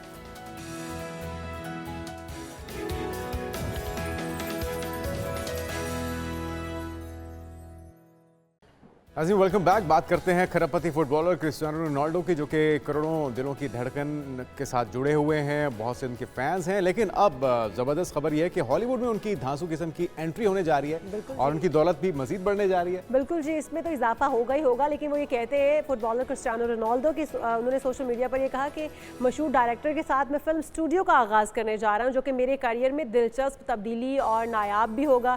और मशहूर फुटबॉलर की आमदनी की फहरिस्त में रोनाल्डो जो है वो सबसे सबसे ज़्यादा मुआवजा लेने वाले फुटबॉलर हैं, ये सब जानते हैं। और अब उनकी आमदनी के साथ, इस आमदनी के साथ क्रिस्टियानो जो है वो दुनिया के सबसे ज़्यादा मुआवजा लेने वाले एथलीट की फहरिस्त में भी सबसे आगे है। लेकिन यहाँ तक उन्होंने बस नहीं किया, अब वो खरेपति खिलाड़ियों में होने के साथ साथ अपना स्टूडियो बनाने जा रहे हैं। और वो ये कहते हैं हो सकता है कल को बाकायदा एंट्री उनकी हॉलीवुड में हो चुकी है। वैसे दिखने में तो किसी एक्टर से हॉलीवुड के कम नहीं, डायरेक्टर मैथ्यू वॉन के साथ उन्होंने काम शुरू किया है, स्टूडियो बनाने जा रहे हैं। और उसके बाद फिर शायद जिस तरह आप भी कह रही हैं कि मुमकिनात में से है कि वो एक्टिंग की दुनिया में भी अच्छा गुड लुकिंग है, स्मार्ट है, फिट है, तो हो सकता है कि वो कल को फिल्म इंडस्ट्री में भी अपने कदम जमाएं और अपनी एक एंट्री दे दें एक्टिंग की सूरत में। हो सकता है हमें कल को ये भी देखने को मिले। तो जनाब ये थे क्रिस्टियानो रोनाल्डो फुटबॉल की दुनिया के। तो हमारे पास भी अपने रोनाल्डो मौजूद है, हम उनकी जानिब आ जाते हैं। हमारे साथ आज स्टूडियो में हमारे रोनाल्डो मौजूद है, रहमान अब्बास। वेलकम कहेंगे रहमान भाई, लंबे अरसे के बाद आपकी एंट्री हुई हमारे स्टूडियो में। और हमारा जो टॉपिक है वो बड़ा इंटरेस्टिंग है कि बहुत से लोग होते हैं कि वो डाइट कंट्रोल कर लेते हैं फिर भी पतले नहीं होते, स्मार्ट नहीं होते, ये क्या मामला है? अच्छा, एक ये भी बात है कि उसके साथ ये भी बात है कि मैं जिम जाता हूँ लेकिन मेरा वजन कम होता है। उसकी रीजंस ये है कि बहुत सी ऐसी आदत हैं जिनको अगर आप प्रॉपर्ली अपनी लाइफ में नहीं लेके आएंगे तो आप नहीं चेंज हो सकते। आप, मैं, कोई भी है। हम किसी एथलीट्स को देखते हैं, जैसे हम अभी तारीफ कर रहे थे उस पर्सन की, तो आपने कभी उसकी रूटीन देखी, वर्कआउट देखा, वो क्या करता है अपनी लाइफ में, कैसे चेंज लेके आता है? सबसे जो ज़्यादा, अभी समर आ गया, आप इमेजिन करें, खड़े होकर आप ऑब्जर्व करें, लोगों को देखें, आप ड्रिंक्स हमारे इस्तेमाल में बहुत ज़्यादा आप शुगर का इंटेक उसके साथ बढ़ जाता है। एग्जैक्टली, फिजी ड्रिंक्स हैं, कार्बोनेटेड हैं, शुगरी है, डिफरेंट जो आ गए, डिफरेंट ब्रांड्स के आ चुके हैं। अब आप उसमें देखें कि अगर 1 से 2 अगर मैं ड्रिंक पीता हूँ तो मेरा 5 गुना वजन एक्स्ट्रा बढ़ना शुरू हो जाएगा इस कैपेसिटी से, और ये कम नहीं होगा, बढ़ता। फिर आप जिम जाते रहें, डाइट कंट्रोल करते रहें, वो सब हाँ। अच्छा, एक जूस जो है ना, ये मैं भी पीती हूँ लेकिन इसमें से पल्प निकाल देती हूँ। ये डिटॉक्स जूस है, इसके अंदर कैरेट होगी, इसके अंदर बीटरूट होगा, कुकम्बर होगा। लेकिन कहा जाता है कि अगर आपने पल्प निकाल दिया है तो आप वो भी आपको फायदेमंद नहीं रहता, और वो शुगर आपकी एकदम से बढ़ा देगा उसकी। क्या ये ऐसा है? वो डाइजेस्ट होने में उतना टाइम नहीं लगता ना पल्प के बगैर। मैं एक्चुअली जितने भी प्रोसेस्ड हैं वो जितने भी ड्रिंक्स हैं, आप कोई भी ले ले, पैक्ड ले ले, वो सब जो है ना हेल्थ के लिए नुकसानदेह, वो वज़न बढ़ाएंगे। आपको क्या लगता है कि प्रोसेस से उसमें शुगर ऐड नहीं हुई, उसमें डिफरेंट केमिकल प्रोसेस से नहीं गुजारा गया है? बिल्कुल ऐसे। आपको अगर मैं चाहे उसके ऊपर न्यूट्रिशनल फैक्ट्स में मेंशन ना करूं तो बनेगा कैसे? नहीं बनेगा। लेकिन ये दिस ड्रिंक जो है ना हेल्दी है। इसको मैं भी पोस्ट वर्कआउट पीता हूँ, लेकिन डिपेंड ये करता है कि सीजन में कौन सी चीज़ें अवेलेबल हैं, उस हिसाब से उसको बना के डिटॉक्स कर लिया गया। अगर आपको लगता है कि मुझे शुगर चाहिए तो देन आप हनी ऐड कर सकते हैं। और इसके अलावा बहुत सी ऐसी आदत हैं। हम स्टेप बाय स्टेप आते हैं ना थोड़ा सा कि नाश्ता करना ज़रूरी है, लंच करना ज़रूरी है, डिनर करना ज़रूरी है, कौन सी फूड आप कौन सी इसमें क्या क्या होना चाहिए कर सकते हैं, और टाइमिंग क्या क्या रखनी चाहिए, क्या थोड़ा थोड़ा खाते रहना चाहिए सारा दिन या फिर 3 टाइम का मील लेना चाहिए? थोड़ा सा ना हम पहले खाने से आ जाते हैं। अच्छा, इसमें ये है कि सबसे पहले आपका ब्रेकफास्ट प्रायोरिटी लिस्ट में होना चाहिए, सेकंड आपका लंच, थर्ड। अच्छा, ब्रेकफास्ट कितने बजे हो जाना चाहिए, क्या क्या ब्रेकफास्ट में ले सकते हैं और क्या क्या नहीं? डिनर आपका 3rd नंबर पे होना चाहिए। अब ब्रेकफास्ट जो है कि जैसे ही आप उठते हो, आप फ्रेश हो गए हो, सबसे पहले तो अगर मैं ये चाहूँगा कि मौसम के हिसाब से अगर आप अपने फिटनेस इन्फ्लुएंसर्स हैं या फिटनेस एथलीट हैं या फिटनेस को आप लेके चल रहे हैं, तो कोई भी सीजनल एक फ्रूट या एप्पल या सौंफ का पानी आधा कप आप एम्प्टी स्टमक आप पी लें, ये आपने करना है। अपने डाइट का स्टार्ट उसे निहार मुंह। Yes, exactly. गर्म पानी थोड़ा सा गुनगुना आप कर सकते, लेकिन सौंफ का पानी बहुत ज़्यादा फायदेमंद है, ये मेटाबॉलिज्म के लिए बहुत अच्छा है। इसको इग्नोर नहीं कर सकते। आफ्टर 1 वीक आपको रिजल्ट नजर आएगा, क्योंकि आपका स्टमक और लिवर जितना अच्छा काम करेगा उतना आपके बॉडी को ना पॉजिटिव इफेक्ट मिलेगा। अब उसके बाद आपका breakfast with in 15 to 20 minutes के अंदर हो जाना चाहिए। अब हम क्या करते हैं, अच्छा मैं डाइट कर रहा हूँ, मैंने ब्रेकफास्ट स्किप कर दिया, मैंने लंच कर दिया, अब मैं घर जाके थोड़ा सा खा लूँगा। ये क्या बात हुई? आपको एनर्जी के लिए आपको प्रोटीन और कार्ब, गुड फैट, सब चीज़ें, 4 चीज़ें जो है ना मेंशन मैं कर रहा हूँ, प्रोटीन, कार्ब, गुड फैट और शुगर। शुगर डजंट मीन कि आपने वाइट शुगर लेनी है, आपने नेचुरली लेनी है। अच्छा, अब हमारे जो देखने वाले हैं उनको ये भी समझा दें कि ये तमाम जो 4 चीज़ें हैं ये किन किन फूड्स के अंदर मौजूद हैं जो कि ब्रेकफास्ट में वो इंटेक कर सकते हैं। देखिए, आप सुबह आप अगर आपने शुगर या ग्लूकोज आपने पूरा करना है तो आप बेस्ट ये है कि आप खजूर ले सकते हैं। उसके बाद मुझे ब्रेकफास्ट की कुछ समझ नहीं आ रही, आप ओट दलिया ले सकते हैं, लेकिन आपने पानी में कुक करना है। अब उसमें आप नहीं, दूध में नहीं करना। अगर आप क्योंकि फिटनेस है ना, तो आपको सिर्फ हेल्दी कार्ब्स चाहिए, वो मुझे मिल जाएंगे जो पानी में मैंने बनाया। उसके बाद अगर मुझे लगता है कि उसके ऊपर मुझे मीठा चाहिए, तो उसमें आप हनी ऐड कर सकते हैं फ्लेवर्स के लिए। उसके बाद अगर करना है तो आप खजूर को क्रश करके आप थोड़ा सा ऊपर कर सकते हैं। कुछ 2-4 बादाम को आप करके एक अच्छा सा एक प्लेट उसकी बन जाएगी, वो हेल्दी है। अच्छा, अपने ओट्स की बात की, एक ओट्स पैकिंग में आते हैं बॉक्स में, जो कि फौरन आप दूध में डालें या पानी में डालें, वो फौरन एब्जॉर्ब हो जाता है। तो वो योगर्ट के अंदर अगर ले लें, स्किनी पर्सन है, उसने भी फिटनेस करनी है, वेट गेन करना है, देन वो दूध में कुक कर ले। वेट गेन के लिए दही के साथ भी यूज कर लेते हैं। उन ओट्स को आप दही में डालें तो वो फौरन मेल्ट भी हो जाते हैं, आराम से इजीली आप ले सकते हैं। लेकिन समटाइम ऐसा होता है कि कुछ लोगों को डाइजेस्ट नहीं होता। अब इसका एक प्रोसेस ये भी होता है कि हम इसको ब्लेंडर में हम लेके जा सकते हैं, स्मूदी बना सकते हैं। 1-2 खजूर डाली, थोड़ा सा हनी डाला, 2-3 टेबलस्पून आपने दलिया वगैरह और इसका एक शेक बना लिया। शेक बन के, लेकिन वो थोड़ा सा हैवी हो जाता है। अगर आपका मेटाबॉलिज्म अच्छा है देन परफेक्ट, अदरवाइज जो अगर आप वर्कआउट कर रहे हैं तो शायद वो डाइजेस्ट कर लें, अदरवाइज तो आपकी फैट में कन्वर्ट हो बर्ब्स आते रहेंगे, अच्छा जी अभी मेरे स्टमक पे थोड़ा सा भारीपन है तो इसको मैं कैसे लेके चलूं। तो बेस्ट ये है कि सेकंड ऑप्शन में आपको बताऊं कि 2 ब्राउन ब्रेड आप ले लें, 2 एग वाइट्स आप ले लें, थोड़ा सा हनी उसके ऊपर लगा के इस तरह आप जो है ना सैंडविच बना के आप खा सकते हैं। ये हेल्दी है, इफेक्टिव। सुबह आपको प्रोटीन और कार्ब्स मस्ट चाहिए, आप इसको उसमें फिर आपको एग ऐड करना होगा, अंडा। हाँ, अंडा तो भी वाइट, लेकिन योक नहीं ना करना उसमें, आपने एग वाइट आपने करना है। हनी आ गया, 2 ब्राउन ब्रेड आ गए। पहला ऑप्शन मैंने आपको बता दिया, दलिया उसको आपने कैसे बनाना है। दूसरा ऑप्शन मैंने बता दिया, अगर आपने वेट गेन करना है देन भी आपको चाहिए गुड कार्ब और प्रोटीन चाहिए। अगर आपने कट डाउन करना है फिर भी आपको चाहिए मॉर्निंग में कार्ब्स। ठीक है, क्योंकि जब आपने कट डाउन करना है तो देन आपके कार्ब्स स्किप होंगे लंच में, आपके ब्रेकफास्ट में रहेंगे। लेकिन अगर मेहमान, अब एक बंदा उठा है सुबह 6 बजे, लेकिन उसके बाद उसके वर्किंग आवर्स स्टार्ट हो गए हैं, क्विकली वो बस अपनी चीज़ें करता चला जा रहा है, लेकिन ब्रेकफास्ट उसने स्किप कर दिया। उसने जो आपने कहा सौंफ वाला पानी पी लिया या कोई जूस अदर ले लिया, कोई फ्रूट एक आधा ले लिया, लेकिन उसके बाद उसने कोई 4 घंटे गुजारे, 11 बजे उसको मौका मिला कि वो ब्रेकफास्ट करे। 11 बजे ब्रेकफास्ट का ठीक टाइम हो सकता है या नहीं, क्या करना चाहिए उसको? ये सारी अपनी रूटीन उन्होंने बता दी है दरमियान में। नहीं, देखिए मेरी बात सुने, मैंने अपने लिए भी तो सोल्यूशन लेना है। डायरेक्ट पूछ लेना कि मैं ऐसे करती हूँ, क्या करना चाहिए। वक्त रुकता नहीं है, सेहत आगे जा रही है, गिर रही है या बन रही है, डिपेंड ये करता है कि आप उसको बिल्ड कैसे कर रहे हैं।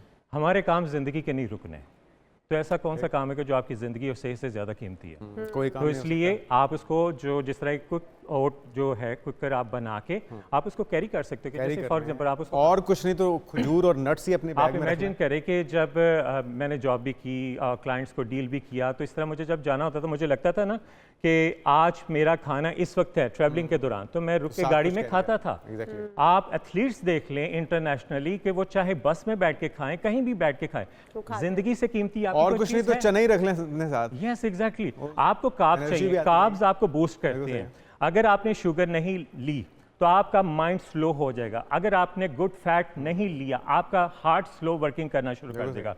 अगर आपने फैट के साथ आपने कार्ब्स नहीं लिए तो आपको इस तरह फील होगा कि मैं जैसे लेजी हो अच्छा मेहमान, क्योंकि हमारा ना टाइम खत्म हो गया है, तो क्विकली आपने ये बताना है कि 4 चीजें या 5 चीजें ब्रेकफास्ट, लंच और डिनर में वो कौन सी होनी चाहिए जो कि लाजमी आपको ऐड करनी चाहिए। टोटल 20 सेकंड्स में आपके दिन का जो है ना वो पूरा नहीं होगा। अच्छा ओके, फर्स्ट ऑफ ऑल आपकी नींद अच्छी होनी चाहिए, इसका ख्याल रखना है। दूसरी बात ये कि आपने जब उठना है तो अपने बिस्तर का भी ख्याल रखें, उसको समेटे, क्योंकि ये आपकी आदत पे बहुत डिपेंड करता है।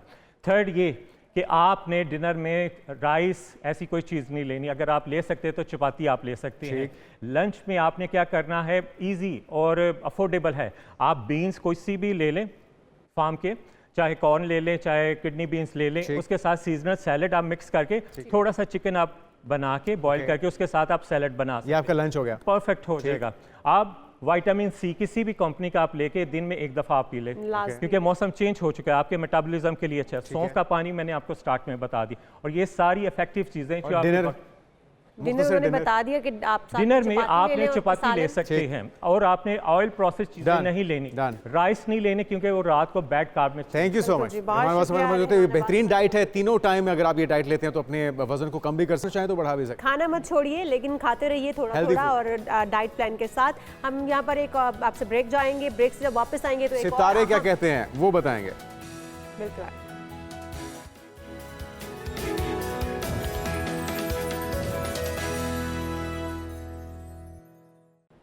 प्रोग्राम में एक बार फिर से आपको खुशामदीद कहते हैं और हमारे साथ उनसा शाह मौजूद है, उनसे जानते हैं कि सितारे क्या कहते हैं। तो जी उनसा, वेलकम टू शो। कहेंगे आपको बताना शुरू कीजिए कि इस हफ्ते के सितारे किसके क्या कहते हैं। अस्सलाम वालेकुम। जी बिल्कुल, आने वाला हफ्ता जो है वो एरीज से शुरू करते हैं और आने वाले हफ्ते में एरीज के लिए जो कार्ड है मून का कार्ड है, तो एरीज वाले थोड़े डिस्टर्ब लग रहे हैं, कंफ्यूज लग रहे हैं अपने फाइनेंशियल मैटर्स को लेकर या फैमिली मैटर्स, रिलेशनशिप को लेकर। तो कुछ फैसला नहीं ले पा रहे हैं कुछ चीजों को लेकर, शादी को लेकर, इन्वेस्टमेंट को लेकर, मनी मैटर्स को लेकर। तो उनको वो थोड़ा सा फोकस करने की जरूरत है अपने काम पे। अच्छा, टॉरस की बात करते हैं। यहाँ पे पेज ऑफ कप्स का कार्ड है, तो कोई गुड न्यूज आने वाली है टॉरस के लिए। काफी खवातीन जो हैं टॉरियंस, वो कंसीव करने के भी चांसेस हैं। फिर कोई दोस्त उनको कांटेक्ट कर सकता है, कोई ऐसा दोस्त जिनसे उनकी बिल्कुल खत्म हो गई है दोस्ती, तो उनका कांटेक्ट हो सकता है। फिर यहाँ पर जो है कोई ना कोई पैसों से रिलेटेड भी खुशखबरी या जॉब से रिलेटेड कोई गुड न्यूज आ सकती है। जेमिनी की बात करते हैं, यहाँ पर क्वीन ऑफ कप्स का कार्ड है, तो ये हफ्ता आप अपने आप को दें। सेल्फ लव का कार्ड है, अपना ख्याल रखें, अपने आप को ग्रूम करें, अपने ऊपर तवज्जो दें। ठीक है, ये हफ्ता जो है वो जेमिनी वालों के लिए बहुत इमोशनल रहेगा, फैमिली ओरिएंटेड ये हफ्ता होगा कि ज्यादातर आपका टाइम जो है वो फैमिली की तरफ गुजरेगा, लेकिन पैसों का आपने बहुत ख्याल रखना है क्योंकि जेमिनी वालों का पैसा खूब खर्च हो रहा है। कैंसर की बात करते हैं, कैंसर 7 ऑफ बैंड्स का कार्ड है, तो मुझे लगता है कि हफ्ता काफी मसरूफ रहेगा। बहुत सारे काम करते हुए नजर आ रहे हैं, स्पेशली जो काम इनकम्प्लीट थे या डिले हो रहे थे वो काम उनके कंप्लीट हो जाएंगे। बस ये हफ्ता दौड़ भाग में गुजरता हुआ नजर आ रहा है। नौकरी चाह रहे हैं तो कंपटीशन है, बहुत कोशिश और स्ट्रगल होगी।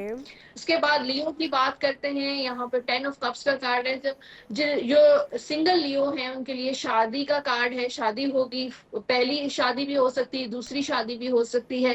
फिर ये कार्ड खुशियों का कार्ड भी, आपके घर में आपकी लाइफ में खुशियां आ रही है, हैप्पीनेस आ रही है, चाहे वो फाइनेंशियल हैप्पीनेस हो, चाहे रिलेशनशिप या फैमिली की हैप्पीनेस हो, तो खुशियां हैं। फिर वर्गों के बारे में बात करें, स्टार का कार्ड है, कोई आपकी दुआ कबूल होगी इस हफ्ते। कोई ऐसी दुआ, कोई ऐसा मौजज़ा होगा आपकी जिंदगी में, चाहे वो जॉब से रिलेटेड हो, फाइनेंस से रिलेटेड हो, कोई स्पिरिचुअल मौजज़ा हो सकता है, आपकी जात से रिलेटेड कोई ख्वाहिश ऐसी है जो आप काफी अरसे से कर रहे थे, मकान लेना है, कार खरीदनी है, तो वो आपकी पूरी हो जाएगी इंशाल्लाह। लिब्रा की बात करते हैं, लिब्रा वालों के लिए हेरोफेंट का कार्ड है, तो तमाम मैं देख रही हूँ कि मोस्टली जो स्टार्स हैं उनके लिए पॉजिटिव रीडिंग है। ये कार्ड ब्लेसिंग का कार्ड है, तो लिब्रा वालों के लिए हफ्ता बहुत ब्लेस्ड रहेगा। और कोई कॉन्ट्रैक्ट हो सकता है, कोई काम, कोई विश उनकी पूरी हो सकती है। कोई ऐसा काम जो नहीं हो पा रहा था, बहुत मुश्किल काम था, वो भी इस हफ्ते कंप्लीट हो जाएगा और वो अचीवमेंट नजर आ रही है, प्रमोशन हो सकती है। शादी के लिए भी लिब्रा का ये हफ्ता बहुत अच्छा रहेगा। स्कॉर्पियो की बात करते हैं, 3 ऑफ पेंटिकल्स का कार्ड है, तो सोशलाइजिंग बहुत है स्कॉर्पियो की इस हफ्ते, लोगों के साथ मुलाकातें, मीटिंग्स हो रही हैं, फाइनेंशियल मैटर्स जो हैं वो भी बहुत अच्छे नजर आ रहे हैं। सैलरी इंक्रीज हो सकती है, प्रॉफिट हो सकता है, और किसी के साथ नहीं पार्टनरशिप भी उनकी हो सकती है। सेजिटेरियस की बात करते हैं, 9 ऑफ कप्स, तो यहाँ पर सेजिटेरियस की लाइफ में भी खुशियां, हैप्पीनेस आ रही है और शादी के बहुत अच्छे सेजिटेरियस के इस वक्त चांसेस हैं, चाहे वो सिंगल फर्स्ट मैरिज कर रहे हैं या दूसरी शादी की तरफ जा रहे हैं। फिर फैमिली की तरफ, उनकी जिंदगी में कोई इंसान आ सकता है, कोई प्रपोज कर सकता है, लेकिन सेजिटेरियस वालों का ये हफ्ता जो है खर्चे का हफ्ता होगा, पैसा खूब खर्च होगा, स्पेशली आप अपने दोस्तों में या फैमिली की तरफ या मेहमान आ रहे हैं आपके घर में, तो ये हफ्ता रहेगा। कैप्रिकॉर्न की बात करते हैं, यहाँ पर स्ट्रेंथ का कार्ड है, तो काम थोड़े से डिले का शिकार हो सकते हैं, थोड़ी बहुत रुकावटें आ सकती हैं आपके कामों में, चाहे फाइनेंसेस हो, चाहे बिजनेस। बिल्कुल ठीक, काम को स्पीड अप करना होगा। एक्वेरियस और पाइसेस का भी जल्दी से बताइएगा। एक्वेरियस वालों के लिए जो कार्ड है वो थोड़ा डबल माइंडेड रहेंगे, कोई फैसला नहीं ले पा रहे हैं, चाहे वो शादी है, चाहे वो कारोबार है। फिर पाइसेस वाले लवर्स का कार्ड, ये हफ्ता शादी का हफ्ता भी होगा, दोस्ती का हफ्ता भी होगा। Thank you so much Shah, ये आप ही सकती थी हमें इतने कम टाइम के अंदर, और हमने आपको आपके तमाम सितारों के बारे में बता दिया। हो सकता है आपको इससे रहनुमाई मिल जाए। प्रोग्राम का वक्त खत्म हो चुका है, हमें दीजिए इजाजत, आपसे मुलाकात होगी कल। अपना ख्याल रखिए, अल्लाह हाफ़िज़।